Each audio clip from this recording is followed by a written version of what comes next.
ભરૂચ જિલ્લાના વાગરા તાલુકાના પીપળિયા ગામે સામાન્ય મારામારીમાં ઇજાગ્રસ્તનું 9 દિવસે મોત થતા હત્યાની કલમનો ઉમેરો કરી 3 હત્યારાઓને દબોચ્યા। ફરિયાદી પોતાના ઘરના ઓટલા ઉપર બેઠા હોય તે દરમિયાન ત્રિપુટી આવી ફરિયાદીના પુત્રને ગાળો બોલતા વચ્ચે પડેલા સોમાભાઈ રાઠોડને ઈજા થતા સારવાર અર્થે ખસેડતા 9 દિવસ બાદ મોત થતા હત્યાનો ગુનો દાખલ। સોમા રાઠોડને વાઘેલા ઉપર જ ત્રિપુટીએ માર મારતા સારવાર અર્થે ખસેડતા 9 દિવસ બાદ મોત થતા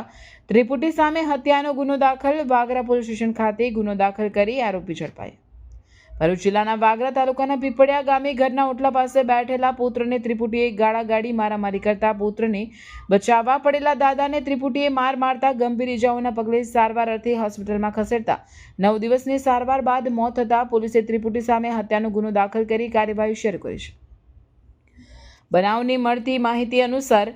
વાગરા પોલીસ મથકની હદમાં આવેલ પીપળિયા ગામે ફરિયાદી જગદીશભાઈ રાઠોડ તારીખ 24/2/2026 રોજ રાત્રિના 8 વાગ્યાના અરસામાં પોતાના ઘરના ઓટલા ઉપર બેઠા હોય તે દરમિયાન ત્રિપુટી વિનોદભાઈ રમેશભાઈ વસાવા, બિપિનભાઈ રમેશભાઈ વસાવા અને નગીનભાઈ હીરાભાઈ વસાવા તમામ રહેવાસી જૂના ફળિયા પીપળિયા નાઓ ગામની મોહમ્મદભાઈ દુકાન પાસે ફરિયાદી પુત્ર જગદીશ રાઠોડ નાઓને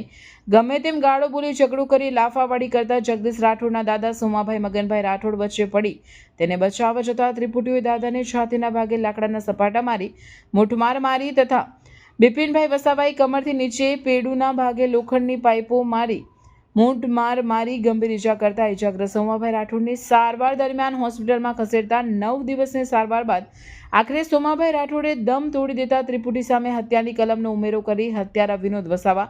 બિપિન વસાવા અને નગીન વસાવાની ધરપકડ કરી રિમાન્ડ મેળવવાની તજવીજ આરંભી છે। રિપોર્ટર અવી સૈયદ, વાગરા। વાગરા પોલીસ સ્ટેશનમાં તારીખ 15/2/2026ના રોજ હત્યાની કોશિશનો ગુનો નોંધાયેલો હતો, જેમાં કામના જે ફરિયાદી છે એ મુલેર ગામ બસ સ્ટેન્ડ પાસે બપોરના સમયે હાજર હતા। તે સમયે આ કામના જે તોહમતદાર છે હનીફ હસન ગઢના એ પોતાની કબજામાંની જે બ્રેઝા 4-વ્હીલર ગાડી છે એના પૂર ઝડપે હંકારી લાવી અને ફરિયાદીને જાનથી મારી નાખવાની ઈરાદાથી ફરિયાદીને સાથે ફરિયાદીના માથાના ભાગે, ઘૂંટણના ભાગે તથા હાથના કાડાના ભાગે ફ્રેક્ચર કરી અને ગંભીર ઇજાઓ પહોંચાડેલી હતી તથા તેઓએ તથા તેમના પુત્ર તથા એનો ભત્રીજો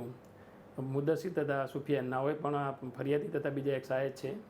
એમને ગમે તેમ ગાળો બોલીને જાનથી મારીને નાખવાની ધમકીઓ આપેલી હતી।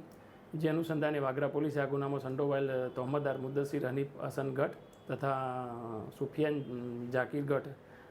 રહે રોજા ટંકારિયા નાઓને તારીખ 28/2/26ના રોજ અટક કરવામાં આવેલ હતા તથા આ ગુનામાં જે નાસ્તો પડતો તોહમતદાર છે હનીફ હસન ગઢ નાઓને ગઈકાલે ગુનાના કામે અટક કરવામાં આવેલ છે અને આગળની તપાસ વાગરા પોલીસ હાલમાં ચલાવી રહેલ છે।